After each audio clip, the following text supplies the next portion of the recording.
Se ha presentado como una competencia entre jurisdicciones o aún como una especie de extorsión, hacer tal cosa a cambio de tal otra.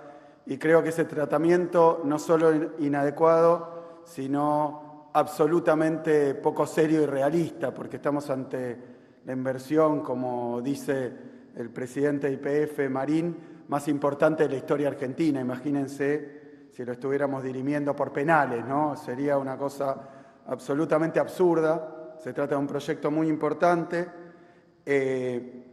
Hoy leía en un diario que hay un ultimátum. No hay ningún ultimátum. Creo que esto debe trabajarse con seriedad, en la medida de lo posible, con los cánones, no digo de confidencialidad, pero sí de prudencia y discreción que corresponde a una cuestión de esta envergadura, y la verdad que reprocho y califico como algo realmente muy, muy penoso lo que estamos viendo hoy en torno a un tema de esta importancia. Primero, como decía la vez pasada, estamos ante una larga historia, no un tema de estos últimos 6 meses con el cambio de gobierno.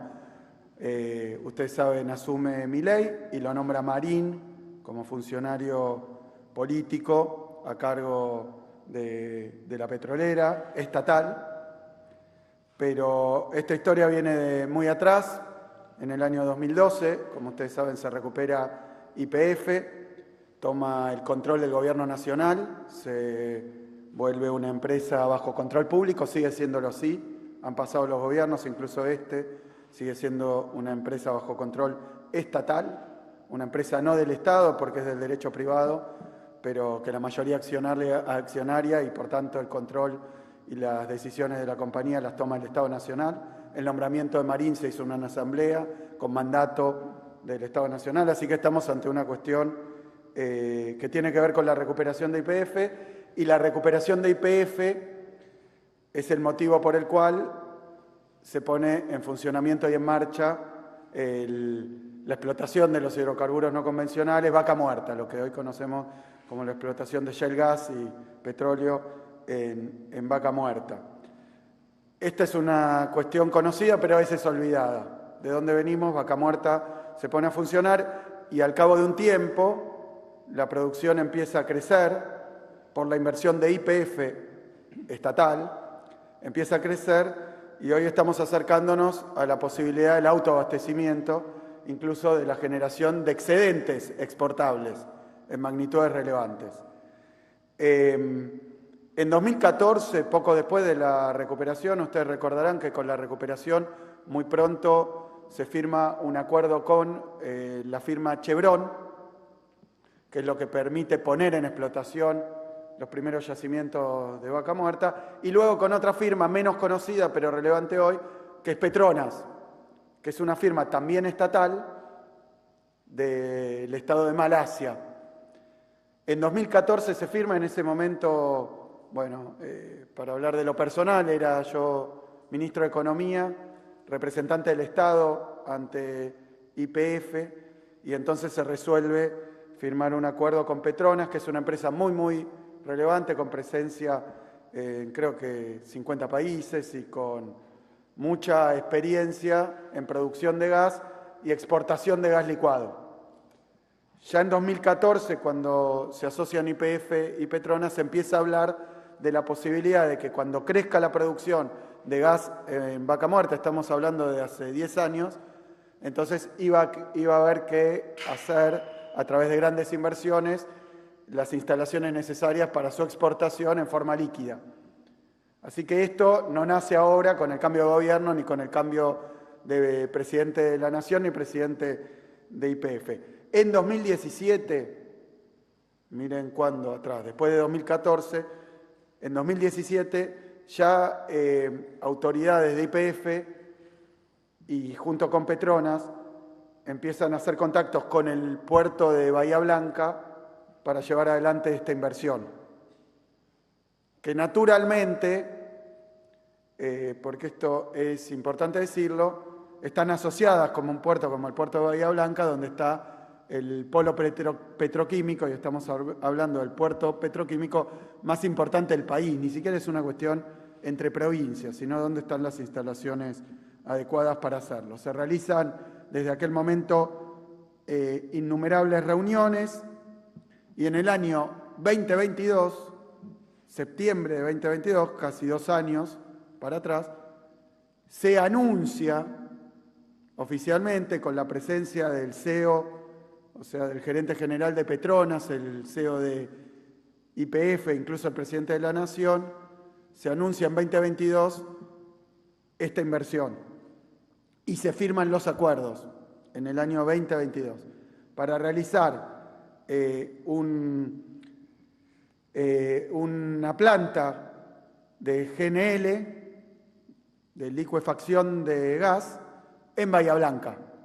Es decir, que la novedad o la discusión aparece con el cambio de gobierno. Esto ya se había firmado en Bahía Blanca en el 2022. Es decir, que más bien habría que conocer bien las razones y los motivos por los cuales se está analizando un cambio de localización, pero hasta ese momento, en 2022, se firma, y luego muchísimo trabajo de la provincia de Buenos Aires, de YPF y Petronas, para ver dónde localizarla, y de inversiones ya realizadas, si no me equivoco, por 50 millones de dólares para estudios en Bahía Blanca.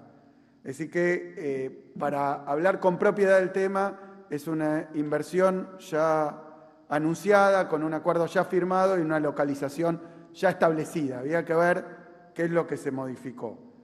Y esto tiene que ver con que hacer un puerto de aguas profundas en cualquier de las posibles localizaciones, sea en provincia de Buenos Aires, que mucho tiempo se había hablado de Punta Indio, de Pipinas, diferentes localizaciones para un nuevo puerto de aguas profundas, pero es una inversión de aproximadamente 5.000 millones de dólares, hacer un puerto nuevo. No estoy evaluando su conveniencia o no, lo que quiero decir es que es un monto que se agregaría a cualquier inversión realizada relacionada con un nuevo puerto.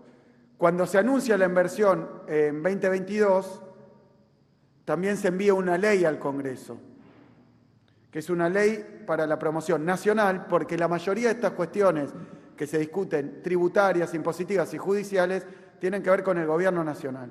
Por eso se manda una ley al Congreso Nacional para promoción de inversiones de GNL, obviamente vinculadas con el anuncio de 2022 de YPF Petronas en Bahía Blanca. Una ley de promoción que obtiene media sanción en diputados y luego pasa, creo que en octubre de 2023, al Senado de la Nación. Es decir, que ya existía un anuncio, ya existía un acuerdo y ya existía una ley de promoción. Esa ley de promoción contemplaba diferentes cuestiones vinculadas con esta inversión que tiene que ver con la disponibilidad de divisas, con modificaciones en regímenes tributarios, etc. Tenía una particularidad, esta ley de GNL, que lo que contemplaba era la posibilidad del uso del gas para fines nacionales en alguna situación, comprándoselo, ¿no?, a este proyecto para alguna situación de necesidad. Y digo, esto es lógico porque el gas es argentino, más allá de que sea objeto luego de exportación. Entonces, comprando ese gas, daba prioridad a la Argentina. Bueno, así estábamos y faltaba la aprobación en el Senado. Con estas condiciones que se habían planteado y está a disposición el proyecto que se había presentado y que las empresas consideraban razonables para realizar una inversión de una envergadura, se habla de una de las inversiones más grandes de la historia, de 50.000 millones de dólares. Pero esto era lo que posibilitaba la inversión. Obviamente la provincia de Buenos Aires no es que manifestó su interés de forma abstracta, trabajó para que esto ocurriera durante todo ese tiempo, desde 17, que se empezaron a realizar las consultas, incluso con las autoridades de entonces de YPF tuvimos conversaciones, hubo intercambios, hubo solicitudes, así que nada de esto es nuevo, no surge ahora, ni estamos definiéndolo por penales, como decía recién, sino que esto es un proyecto de una envergadura y de una importancia que supera a YPF y supera a la provincia, es un tema nacional. Así que hace poquitos días fue aprobado este régimen nacional, que aún no se reglamentó, con lo cual, de forma estricta, cierta y real, todavía no conocemos cómo se va a implementar ese régimen. Y ese régimen de incentivo a grandes inversiones es muchísimo más, pongo comillas, generoso que lo que planteaba la ley de GNL, que tenía media sanción, y que ya era aparentemente lo necesario, conveniente y solicitado para realizar esta inversión. Esto, cuando se compara la ley de GNL que se estaba discutiendo con el RIGI es muchísimo más generoso. Así que uno podría decir que se le está dando beneficios por encima de lo que se necesitaba, por lo menos estrictamente, en el proyecto. Por supuesto que esto no es un reproche a las empresas, pero las empresas, al recibir más beneficios, tendrán mejores condiciones. Pero lo digo porque hoy se está discutiendo en términos que son realmente absolutamente banales e inadecuados para una inversión de este tipo. Antes de la aprobación del RIGI es cierto, y lo dio a conocer, supongo que YPF, que el presidente me envió una nota, una carta, una comunicación, haciendo varias consultas a la provincia. No es un ultimátum, es una carta, una comunicación que envía a la provincia haciendo varias consultas, lo cual es posterior a haber hecho varias reuniones, en algunas de ellas estuve involucrado, lo había estado con las autoridades anteriores, pero a requerimiento siempre estoy disponible para hacer consultas y sobre todo reuniones de trabajo para el bien conjunto, no discusiones y disputas, porque no se trata de eso. Y lo digo de nuevo, para el que quiera leerlo así, está totalmente equivocado. Pero envió una carta haciendo consultas sobre un régimen que todavía no había sido aprobado. Ahora fue aprobado y no está reglamentado, con lo cual creo que hubo un tratamiento mediático fundado en este presunto apuro en conocer cuestiones sobre temas que no se conocían, inexistentes en ese momento. La verdad que es un proyecto muy complejo que va a llevar años. Si mal no comprendo, recién en el año 17 se van a tomar 27 resoluciones efectivas en torno a este proyecto. Así que es un proyecto de $50.000 millones, va a llevar mucho tiempo. Lo que sí comento en la carta es que, como muchas de las cuestiones involucran leyes, hemos resuelto, y lo vamos a hacer, Augusto, entiendo que el día de hoy, enviar un proyecto de ley para un régimen provincial de fomento de inversiones estratégicas, que tengan que ver con grandes inversiones, producción y trabajo en la provincia de Buenos Aires. A través de esa ley pretendemos englobar varias de los requisitos o las necesidades que presentan las compañías para llevar adelante el proyecto en Bahía Blanca. Por ejemplo, cuestiones fundamentales, contribuir y colaborar a que los tiempos de decisiones de diferentes áreas del gobierno provincial y a veces municipal se puedan acelerar, por ejemplo, para cuestiones ambientales, ¿no? Que va a haber que decidir. Y son presentaciones que tiene que hacer la empresa y pide que lo hagamos rápidamente. Este régimen considera que los proyectos que apliquen y que adhieran y que sean incluidos dentro de este régimen puedan ser tratados de manera prioritaria en diferentes decisiones de aprobación o no de normativas. También, a través de este proyecto, que requiere una ley de régimen provincial de fomento de las inversiones estratégicas, nos proponemos a los proyectos que sean aprobados dentro del régimen ofrecerles estabilidad tributaria por un periodo similar al que tiene el régimen nacional, aún siendo independiente del régimen nacional, porque podría haber, por supuesto, proyectos que no aplicaran o no entraran dentro del régimen nacional y que sí lo hagan dentro del régimen provincial. Lógicamente, porque este es un país federal y las provincias tienen atribuciones propias con respecto a estas cuestiones. Así que gestión de permisos, estabilidad tributaria, proponemos dentro del régimen incluso mejoras en el régimen tributario aplicable a grandes inversiones.